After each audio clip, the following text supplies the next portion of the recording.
Hiya, Dean. We know each other, but for those who don't know me, I'm Neil Curry, Sales Director with TargetRecruit. We are CRM built on Salesforce. So just keen to have a chat with you just about topics that we're hearing in the marketplace right now, get your thoughts on those, and chew the fat for the next half an hour or so. Yeah, sure. More than happy to. You fire away, and I'll give you my perspective on anything that we can discuss, and kind of some of the perspective I get from the group as well, from some of the businesses I deal with, and yeah, see if we can get a consensus on what's the right way forward, I suppose. Nice one.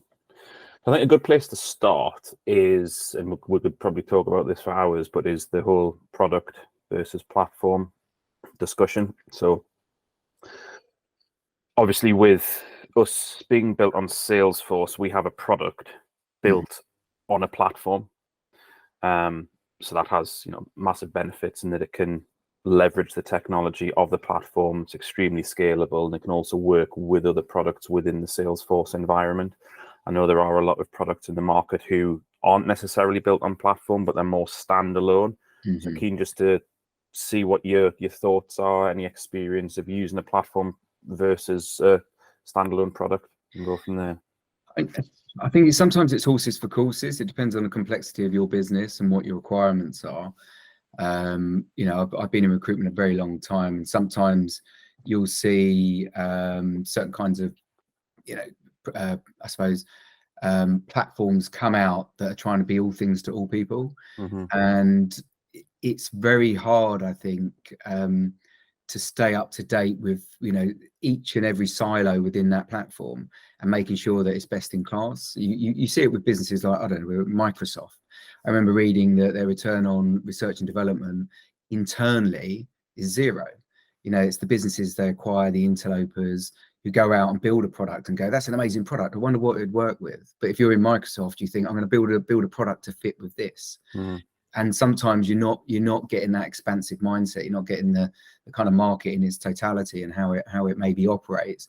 And there's always someone out there. I mean, we see it with the RDLC, with a new bit of rec tech that just does this little bit so well.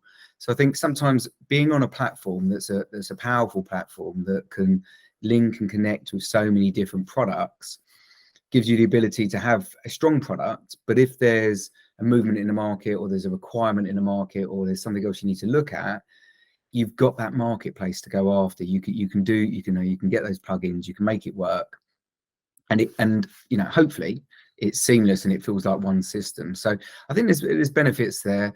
I think when you've got standalone, sometimes you can be in a position where if it's on a marketplace, things don't integrate as well as they maybe should. The whole cadence isn't as good as it maybe should be. But if they're working it into their own platform, their own product, and that's their own platform, then you might see it as more of a seamless product in its own right. But I think it really depends on the complexities of your business and your requirements. And being recruiters, everybody just wants the edge, and the edge isn't the edge for long, as we've seen. Every time there's something new, that edge kind of goes away very quickly because everyone jumps on the same bandwagon. So it's about being an early adopter, I think. No, I agree, and I agree that it can differ from business to business. I think if you're after a quick win, you've got an immediate problem, sometimes actually implementing a product which fixes that problem can be quicker than looking at a platform which is going to be almost your long-term strategy. We see it in both cases where people have gone in with both eyes wide open, knowing that they're going to probably have to replace that individual product, which is fixing an immediate problem. But we've also seen it with others where they have a bit more time and they invest in a product with that mid and long-term view of, we'll grow on that platform. And hopefully with that marketplace that you got wrapped around it, like with Salesforce, we've got 7,000 apps which can plug into a Salesforce product like TargetRecruit. So it grows with you rather than having those siloed standalone products which you then have to bolt together for integration. But yeah, I agree, it's case by case. I think if companies are thinking a bit longer term, the product right now, from what we see, the platform from what we see at the minute has that edge. But yeah, case by case. Yeah, I think so. No, I mean, look, Salesforce is ultimately probably the most powerful of platforms out there, and it's going to have the largest market space in terms of what you can put in. It's just also, I think sometimes people don't know what they don't know. If you don't know what else is out there, you don't know what these additional add-ons could be, or what you can create in terms of that entire system. It's getting to understand, for them to understand their standard operating procedures as a business, and for them to understand what they're trying to achieve, and then to be able to marry up the tech that's going to be the enabler, because tech is just an enabler. It's not going to, it shouldn't do the job for them. It should just get them to very close to the finish line quicker than anything else, and that's what it is. It's that sprint, and then you've got to break the tape yourself. But I think that's the thing. Sometimes it's just opening up the mindset. So, well, okay, yeah, now I can look at it in a different way, because a lot of businesses are like, well, that works for me, I just need to do that. But do you need to do that next year, and the year after, and the year after? What could the future hold? And sometimes I think that's the better conversation, so that they can make a decision on what works for their business. Yeah, sure. And then we've seen as well companies they've grown a lot by acquisition, and by default they've inherited products which they've then had to unpick and migrate onto the platform, which, for business expansion, I'd argue that's the best way of doing it. But they know that they're going into a situation where, with that expansion, they're going to have to review the tech stack of the acquired business. The next subject, which is probably something that we're all seeing, in work and through TV, media, and the like, is the whole AI subject. But I think what it's closely linked to is automation right now. So, and I see them as almost two distinct camps, but closely linked, in that you need to be able to automate, but use AI to complement it. What's your take first off on AI within the rep tech space? It depends how much is actual real AI, and what's ML, and and a lot of it is just automation. I have a fear with AI on one side, whereas I fear it makes people lazy. I read a paper a few weeks ago on the size of human brains has been shrinking over the last 50 years. There's a real reason for that, because you've got calculators, you've got smartwatches, you've got things doing things for you. You don't have to work things out yourself. And I think the more we're told AI is super intelligent, more than a million years of evolution, and the most complex thing on the planet being the human being, and people swallow that and believe that, the lazier they're going to become. And then my fear is with that type of thing, is it becomes like just one big homogenous machine, because there's only one answer then, because everybody's doing things exactly the same way. Recruiters. So I think, again, it's one of those, use it as an enabler, use it for the automation, use it to do the mundane tasks that you don't really want to do. AI, open AI has become a big thing because of ChatGPT. Some of this stuff, I mean, I've used it for frameworks. Go on there, so I want to put this together, and it gives me something. It's average at best, but sometimes you just need a kickstart.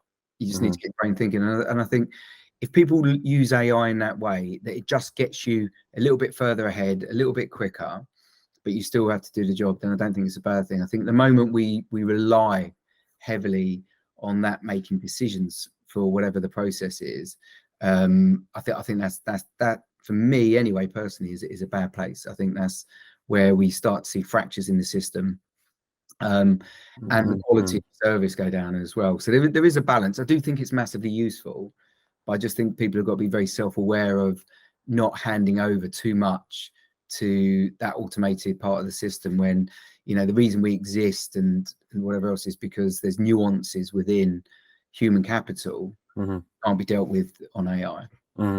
Yeah, I think AI has been out there in medicine, science, e-commerce for a long time. I think it's only now with the generative AI that we don't just get the opportunity to experience, we get actually the opportunity to use it. I think it'll slowly work its way into the workplace.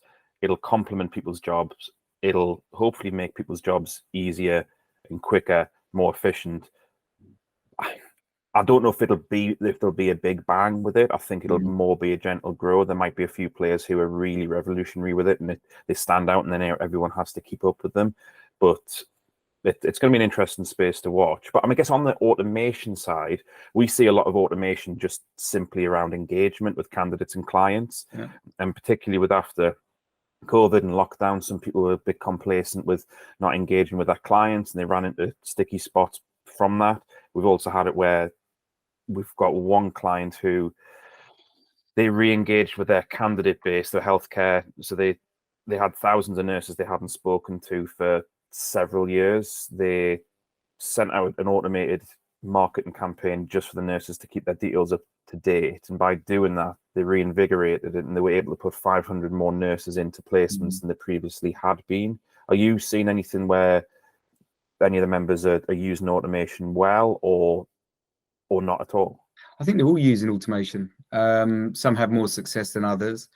It again comes down to messaging, cadence, how they set that up, and some seem to get it right for their markets and some don't.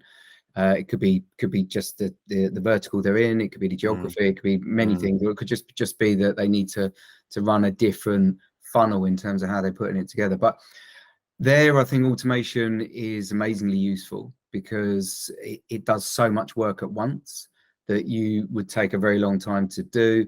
It's mundane. You'd get through a bit of it. You'd be bored. Your next part of it wouldn't be very good, and that causes leakage. So I think in terms of automation, it's a big thing. We saw it really heavily used with the GDPR. When that came in, there was lots going out and having their own kind of bots built and whatever. But then it's really become mainstream now. So the automation, I think it would be pushed to find many businesses that aren't using some form of automation. But it does really depend on the business in terms of what they're getting back from it. I think some do it superbly well, and some just do it because they know it's I should be doing it. It's probably a lot easier than making all these phone calls ourselves or sending out these text messages ourselves, and they'll put it together. But yeah, I think it's like anything. If you embrace it and you go to town on it, and it's an iterative process. It's marketing. It's A/B testing all the time, right? Okay, did we get what we wanted from that? As long as they're looking at that, and they're looking at what their return on investment and timescales are, and how can they narrow that down and turn it up a little bit. Because that's the thing. I think people set automations just like, oh, that's done, we'll leave that. When really you want to be good at automation, you need to be looking at that funnel all the time and saying, right, okay, how do I narrow it? How do I improve my utilization? How do I get more people contacted that are going to convert? What's been the sentiment that's got us the biggest response? But not many go into that type of detail. We talk quite a bit about the RDLC. We talk about how can you make something viral? How can you measure your K factors? How can you do all this type of stuff? So it's not that people don't know. It just takes effort. It takes work, and sometimes you just haven't got that capacity to be able to do that on a regular basis. But the slightly bigger businesses may have people who can do that for them. Okay, yeah. And you were saying there, text an enabler, and I think there's technology out there which can fix pretty much any business problem that there is, whether it be some good, some bad. Where do you think the risks are with the rollout of technology? Usually as a okay, well, we've got a problem, let's see if some technology can fix that. I mean, we see it around adoption.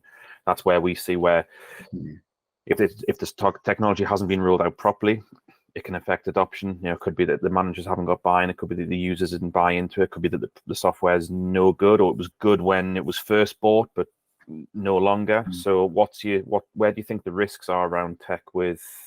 I think adoption's everything. I can talk from personal experience as well, not just in running my own businesses and being very, very hard on my staff in terms of their use of their CRM and the data, because that's all I can go on. Until I've got actuals from finance and accounts, until I've got a problem, and someone, because we worked in the public sector, so compliance, clearance, and vetting is paramount to making sure that we provided a good service. So everything had to be done, and so I put some harsh rules in place. If A to Z wasn't done, you didn't get commission. And we made sure that those things, because adoption's such a big thing, because I'm investing money as a business. And then on the other side of that, I was one, probably might have been the first investor. I think I was the first investor in Sourcebreaker. A very well-known tool. It's done extremely well, and I sat on that board for 7 years. Worked directly with the CEO for that time. Amazing CEO, amazing group of people. Product just evolved immensely into a great product. But all the issues we saw early doors, and the churn in the kind of small, it's just adoption. There wasn't much ever that wasn't a user issue in terms of people just weren't using it. And it's like anything. I remember talking to a chap at a private equity dinner many years ago, and he was the chairman of a company called SHL, and they'd done the kind of psychometric testing, etc. And basically they'd been through a transaction, and they tried to sell just as the credit crunch come in, and the business buying them from US looked at the due diligence and said, look, unfortunately, what we've got is, you've got loads of business, but when we've done the surveys, some say, yeah, I'm using it all the time, it's brilliant. Some say, yeah, kind of use it because I'm told to. Some say, I think it's useless, I'm not using it at all. And so they had to reconfigure that business to become a data business and just anonymize and aggregate stuff, right? And then they managed to get it away. But their whole business still fell down on adoption because it wasn't driven hard enough. It was just on, we've sold one, we sell another one, we sell another one. So I think if you're going to buy something, you have to make sure that it goes in, that it's used. And if everyone's using it properly and it doesn't work, then you should change that tech, or at least try and make some changes to the tech. But I just think otherwise, you never know. You think, oh, it doesn't work, but it could have been the best bit of tech in the world. It could have been a game changer for you and your business. So for me, in all of those scenarios, adoption is 100%, what you've got to be on top of if you're going to put technology of any kind into your business. Otherwise, it's a complete waste of money. Yeah, I absolutely agree. I agree on that.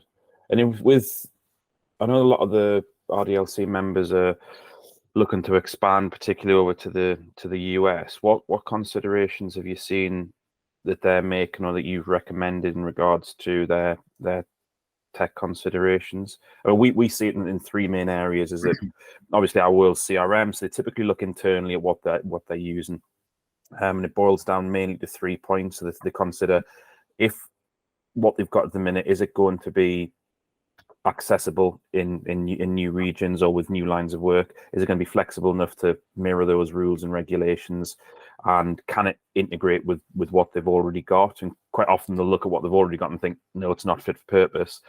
But they'll also be thinking, okay, well, what about this new region we're going to? What does that look like? Some will say, okay, well, quick fix. Let's implement in our world CRM. So that 2 CRMs, that opens up a whole world of problems, albeit you can have a quick fix usually if it's just a relatively off-the-shelf solution. But where do you see the considerations around the tech which have been done well and perhaps not so well for those businesses who are opening new lines of business or new regions?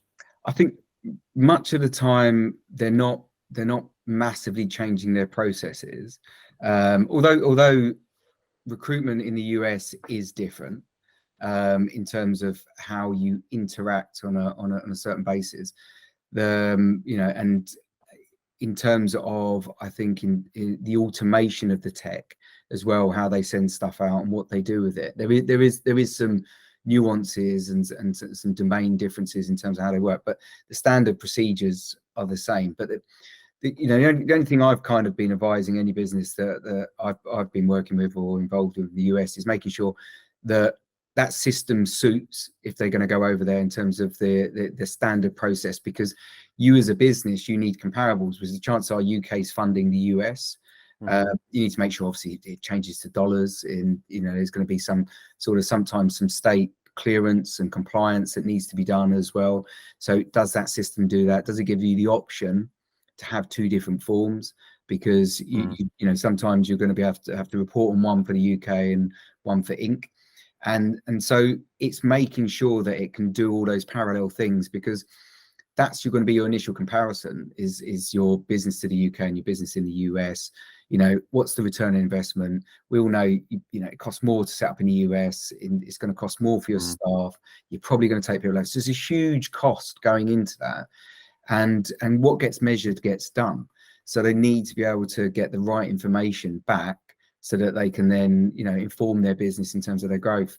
So for me, it's that they have to test the system. They have to be able to make sure that they're going to be able to hit the processes that are required over there.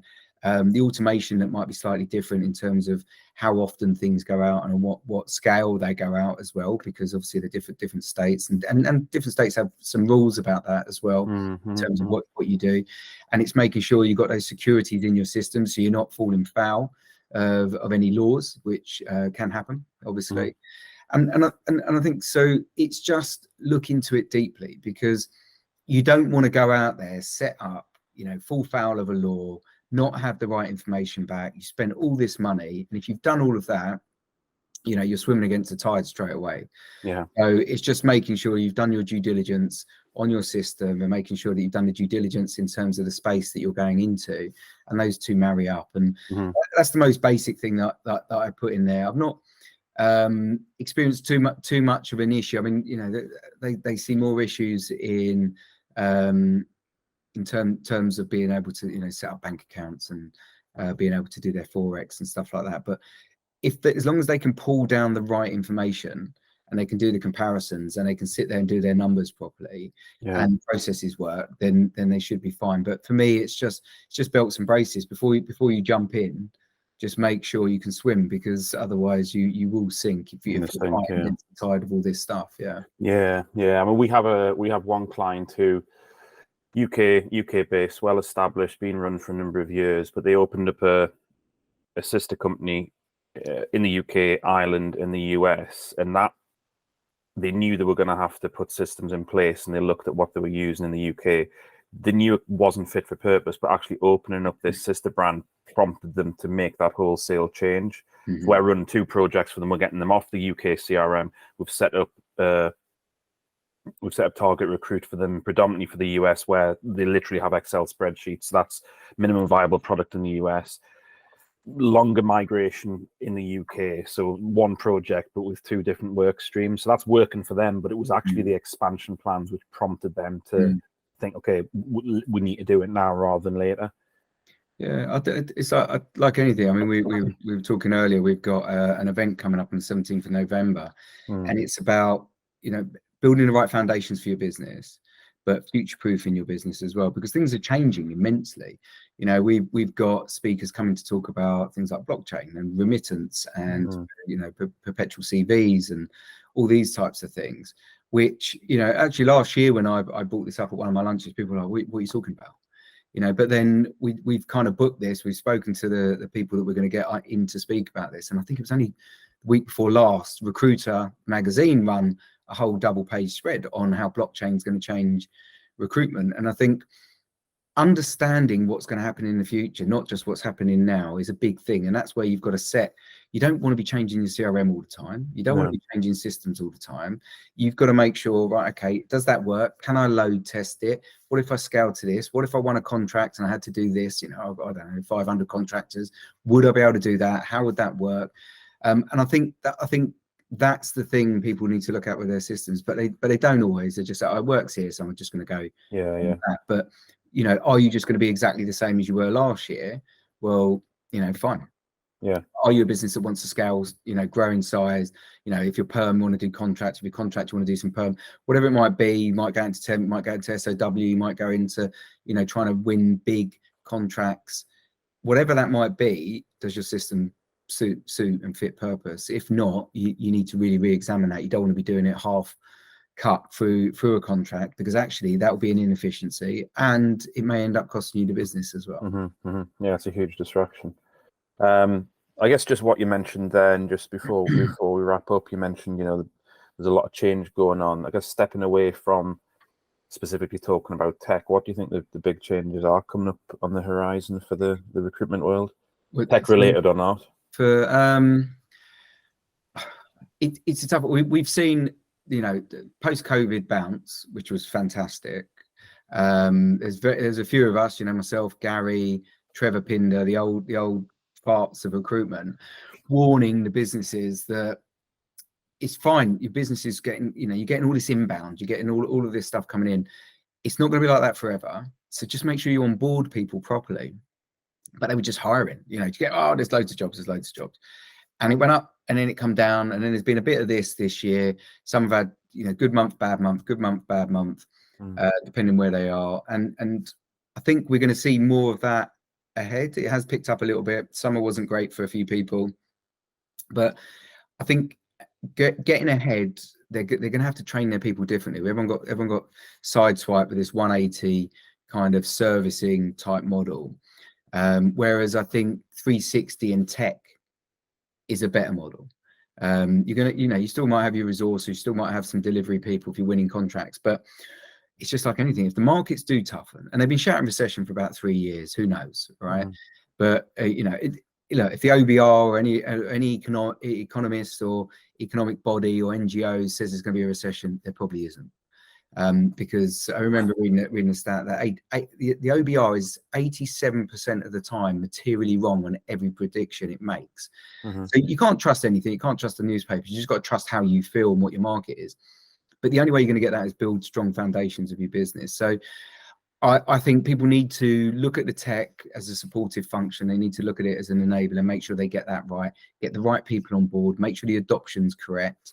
I do see changes in the future. I do see changes how people interact with their consultants. I see things like blockchain coming in and making like that Web3 verification, making things instant. Like especially like sectors like I've worked in the public sector, where I've got to put someone out for DBS, their clearance, their rights to work, their checks, got all this stuff. Well, if that was on a blockchain, I'd verifiers verifying the verifiers. It's instant. And it's like this, what they call a trust-less society. So you have to trust. You don't have to trust what you're being told. You trust it less because it's there. It's got efficacy. It's this indelible ledger. So I think those sorts of things will come in. I don't think it's going to be speedy. A bit like what you were saying about AI. I think it slips in. When you look at the government, they know everything about you. It's just not joined up. Everybody, whether it's work and pensions, whether it's the health sector, they've got stuff on you. They're all moving to the blockchain and they'll all join up. They've got all these arm banks, businesses, ALBs. They're moving to the blockchain. They'll join up. Eventually, everything will join up on that blockchain, and then we might see moving to digital currencies. So I think that's not going to happen next Tuesday, but there's things like that in the future which will change the way that payments are made, remittance, contract, programmable contracts, stuff like that.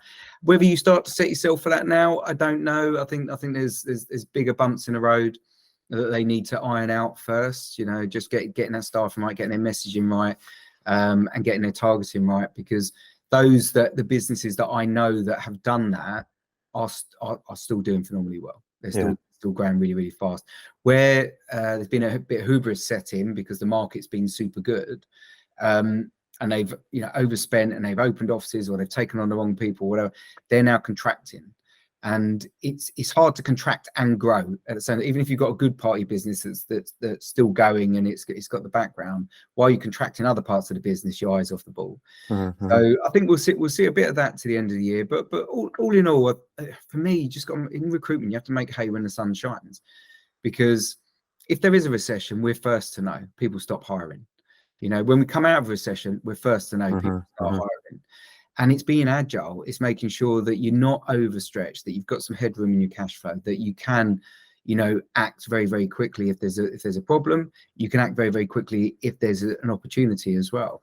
And that for me, I think, is where businesses will spend the back end of the year getting to know their business again, rather than just having this inbound of work. And they'll become better for it. They'll become more efficient, slicker in terms of what they do. They'll get more momentum from it. And hopefully they grow at a pace they can do. But I do think there's stuff coming. But I think again, reverting back to your point, I don't think anything's going to go bang. There's a massive impact and it's going to change everything. I mean, even LinkedIn sneaked up on people. Yeah. They come in. Oh, we're lovely. Put all your people on here. We're just we never charge you anything for it. Oh, well, now we're going to charge you a bit. And Microsoft charge over there. It's Microsoft's taken over. So pull down your pants and get ready. And that's what happens with a lot of tech. Suddenly you go, you get too wedded to it to then think, okay, well, I'm not going to start using it. Well, I want to stop using it, because then you can't stop using it because it's the only tool. People don't really understand that LinkedIn's growth is off the back of recruiters, because we're human capital businesses that deal in human capital. Our multiplicity of our node network is immense, right? And Glassdoor tried to do it in the UK and just failed. Right, to get that kind, because people like in America, you could have the post boy say, "Oh, I bloody hate this country," and you company, and you'll get, Fortune 500 CEO go, "Oh, we're sorry, and we'll send you some money." In the UK, people don't care, right? You know, it's just, oh, you've got bad Glassdoor rating. Well, so what? So someone didn't work out and they've gone on there and slagged me off. So it is what it is. But I went when they launched over here. Gary and I went to lunch with the CEO. They invited us to lunch. We sat on a panel and some stuff, and I just even the conversation, because he wanted us because we got a network. It's just like, yeah, we want to sell to LinkedIn in the future, so we're going to capture agencies, then charge you more. And it's like, do you know what? We've been here before. Tech can just sneak up on people, and it is that nudge effect, pushing you, nudging you, and then you wake up one morning. So that's something to be aware of. You know, something's too good to be true. It probably is. Probably is, yeah. Yeah. Okay, great. That was a great insight. Always good to chat. No, enjoyed it. A lot of ground covered, so hopefully that's been useful to everyone who's tuned in, and thanks for everybody who has been listening. So thanks, Dean. That's all right. No, thanks for the chat, Neil. Good to speak. Absolute pleasure.